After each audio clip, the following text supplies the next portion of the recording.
भारत और पाकिस्तान को छोड़कर सब टीमों ने अपना चैंपियंस ट्रॉफी का स्क्वाड अनाउंस कर दिया है। आज डिस्कस कर लेते हैं भारत के प्रोबेबल स्क्वाड की for the Champions Trophy 2025 in Dubai and Pakistan. Hi everyone, welcome to my channel cricket Samachar. BGT हारने के बाद भारतीय क्रिकेट में अभी फिलहाल बहुत ही उथल पुथल चल रही है और अभी तक भारतीय क्रिकेट टीम ने अपनी चैंपियंस ट्रॉफी के स्क्वाड को अनाउंस नहीं करा है।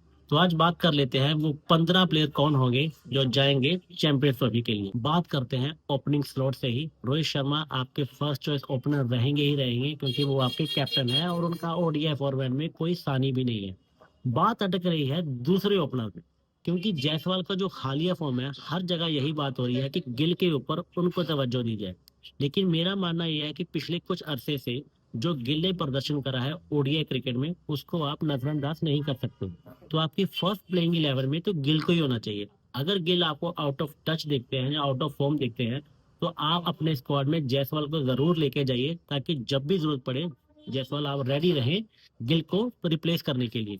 तो आपके तीन ओपनर ये हो गए रोहित शर्मा, शुभमन गिल और एज अ बैकअप आप यशस्वी जायसवाल को लेके जाएंगे। उसके बाद बात आती है मिडिल ऑर्डर की। मिडिल ऑर्डर में आपके 3, 4 और 5 बिल्कुल सेटल हैं। मतलब विराट कोहली, श्रेयस अय्यर और केएल राहुल। विराट कोहली की पोजीशन पे कोई डाउट नहीं है। बात आ रही है श्रेयस अय्यर जो कुछ समय से सेंट्रल कॉन्ट्रैक्ट से भी बाहर है, लेकिन उन्होंने फिलहाल विजय हजारे में बहुत ही अच्छा प्रदर्शन करा है। और जो हमने 2023 का वर्ल्ड कप खेला था ओडीआई उसमें भी श्रेयस अय्यर ने बहुत ही अच्छा प्रदर्शन करा था। तो उनका इस स्क्वाड में होना बिल्कुल ही जायज है। उसके बाद बात आती है केएल राहुल की, क्योंकि ऋषभ पंत और केएल राहुल में से एक ही बंदा खेलेगा। और जो हालिया फॉर्म रहा है ऋषभ पंत का भी उसको भी आप नजरअंदाज नहीं कर सकते। तो आप स्क्वाड में तो जरूर लेके जाइए ऋषभ पंत को, लेकिन प्लेइंग 11 में केएल राहुल का पहला मौका बनता है जो उन्होंने 2023 के वर्ल्ड कप में करा था। आप उनको पीछे नहीं रख सकते। पहला चॉइस और पहला आपका जो विकेट कीपर ऑप्शन है वो केएल राहुल ही होने चाहिए। ऋषभ पंत आप स्क्वाड में लेके जाइए जरूर।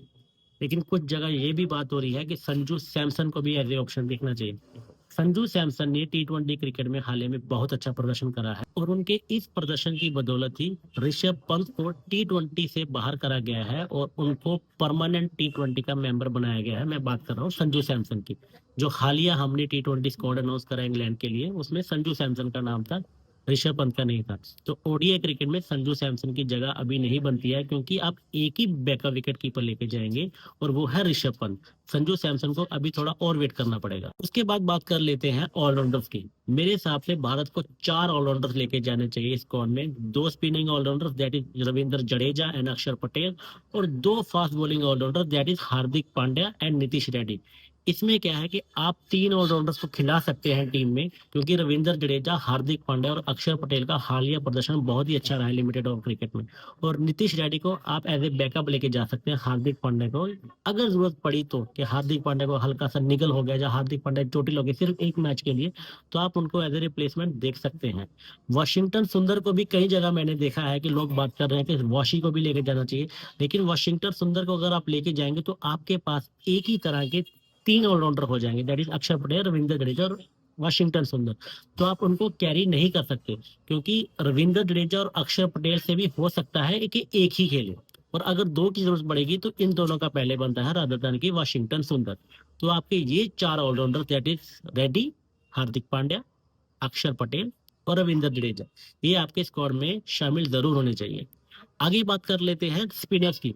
जो अभी बात चल रही है कि कुलदीप यादव शायद फिट ना हो पाए, जो उनकी इंजरी है हो सकता है कि अभी वो इस टूर्नामेंट के लिए फिट ना हो पाए।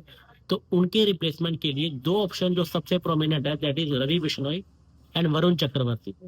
हालिया फॉर्म के हिसाब से आप देखें तो वरुण चक्रवर्ती का फॉर्म बहुत अच्छा है। टी20 क्रिकेट में भी उन्होंने बहुत अच्छा प्रदर्शन करा था।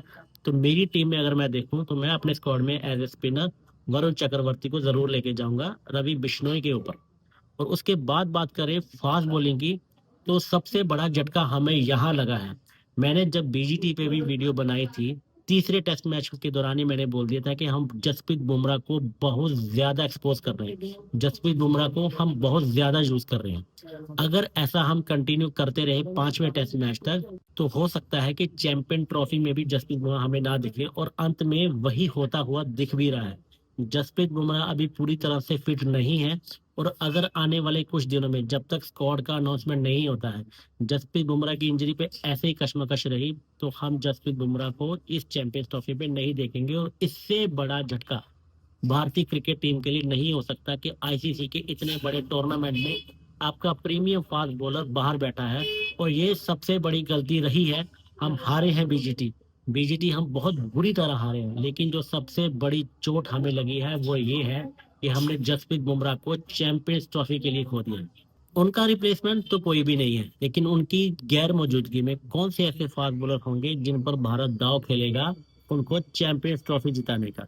तो सबसे पहले बड़ा नाम है मोहम्मद शमी। मोहम्मद शमी फिट होते हुए दिख रहे हैं चैंपियंस ट्रॉफी के स्क्वाड अनाउंसमेंट तक, तो आई होप कि वो इस चैंपियंस ट्रॉफी के स्क्वाड में जाएं। उनके अलावा मोहम्मद सिराज और अर्शदीप अभी दिख रहे हैं कि फ्रंट लाइनर है मोहम्मद शमी का साथ देने के लिए। और अगर जसप्रीत बुमराह फिट नहीं होते हैं, जो दिख रहा है, तो आपके तीन जो प्रीमियम फास्ट बॉलर है वो यही है, that is Shami, Siraj and Arshdeep.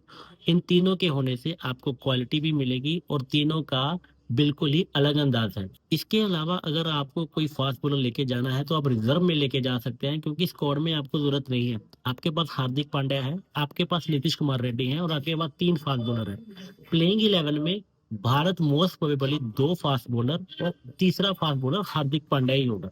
तो आपके जो तीन फास्ट बॉलर है उनमें से एक बाहर ही बैठने वाला है।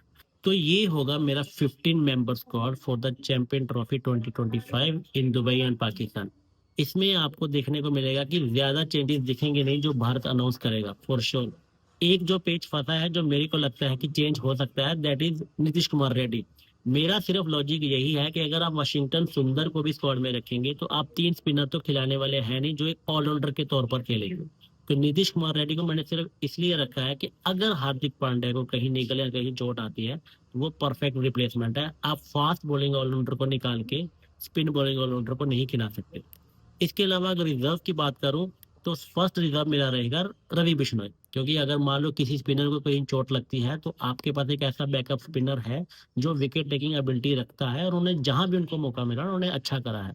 और उसके बाद फास्ट बॉलिंग रिजर्व के लिए मैंने हर्षित राणा को रखा है, क्योंकि जो हालिया देखा है हमने, जो भी माहौल चल रहा है, और उनका जो इंडिया ए के साथ भी प्रदर्शन था हर्षित राणा का काफी अच्छा था, आईपीएल भी उनका काफी अच्छा गया था। तो मेरे हिसाब से फास्ट बॉलिंग रिजर्व के तौर पर हर्षित राणा जाने चाहिए। और अगर आप उसके बाद देखेंगे एज ए बैटिंग रिजर्व, मैं एक ऐसे प्लेयर को चुनना चाहता हूं जिसका हालिया फॉर्म बहुत ही अच्छा है। भारतीय क्रिकेट ने उनको बहुत इग्नोर करा है, लेकिन वो कंसिस्टेंटली रन बनाते आए हैं, और इस विजय हजारे ट्रॉफी में तो उन्होंने आग लगा के रख दिया। मैं बात कर रहा हूँ करुण नायर की।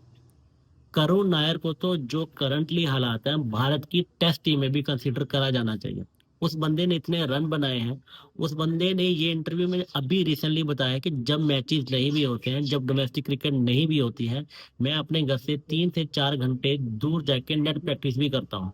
इतनी कमिटमेंट शो करी है करुण नायर ने, और वो कोई अभी 36 या 37 साल के नहीं है। He is just 33 years old. और जो करंट उनका फॉर्म है, उनको एज ए बैकअप तो मैं लेके जाना चाहूंगा रिजर्व में। और मेरे हिसाब से अगर जब इंग्लैंड टूर करेगा भारत, टेस्ट टीम 5 टेस्ट खेलेगी वहां पे, करुण नायर को उस टीम में भी होना चाहिए। तो करंटली हम बात कर रहे थे चैंपियंस ट्रॉफी की। ये मेरे 15 खिलाड़ी रहेंगे जो स्क्वाड में शामिल है, और ये रहेंगे मेरे रिजर्व जो मैं लेके जाना चाहूंगा। जो मुझे लगता है कि भारत जब अपना स्क्वाड अनाउंस करेगा तो आपको कुछ तस्वीर ऐसी ही दिखाई देगी। इक्का दुक्का चेंज आपको दिख सकता है। अगर मैं इनमें से फर्स्ट 11 बनाऊं तो मेरे हिसाब से रोहित शर्मा और शुभमन गिल ओपनर, जायसवाल को मैं बैकअप पे ही रखूंगा स्टार्टिंग में। नंबर 3 पे कोहली, नंबर 4 पे श्रेयस अय्यर, 5 पे केएल राहुल, 6 पे हार्दिक पांड्या, 7वें रविंद्र जडेजा, 8 पे अक्षर पटेल, 9 पे वरुण चक्रवर्ती, 10 पे मोहम्मद शामी, और 11 पे मैं अर्शदीप को पहले मौका दूंगा मोहम्मद सिराज के, क्योंकि अर्शदीप ने जो कुछ पिछले अरसे में लिमिटेड फॉर्मेट में प्रदर्शन करा है बहुत ही अच्छा है। और सिराज को अभी जो हमने हालिया फॉर्म देखा है, थोड़ा डिप देखा है उनकी फॉर्म में, क्योंकि वो कंसिस्टेंटली 3-4 साल से लगातार हर फॉर्मेट खेलते आ रहे हैं। और शामी और अर्शदीप दोनों ही स्विंग गेंदबाज हैं, लेकिन दोनों का लेफ्ट और राइट कॉम्बिनेशन भारत का स्टार्टिंग में बहुत ही अच्छा रहेगा। तो मेरे हिसाब से ये रहेगी प्लेइंग 11। बाकी देखते हैं कि भारत कब अनाउंस करता है।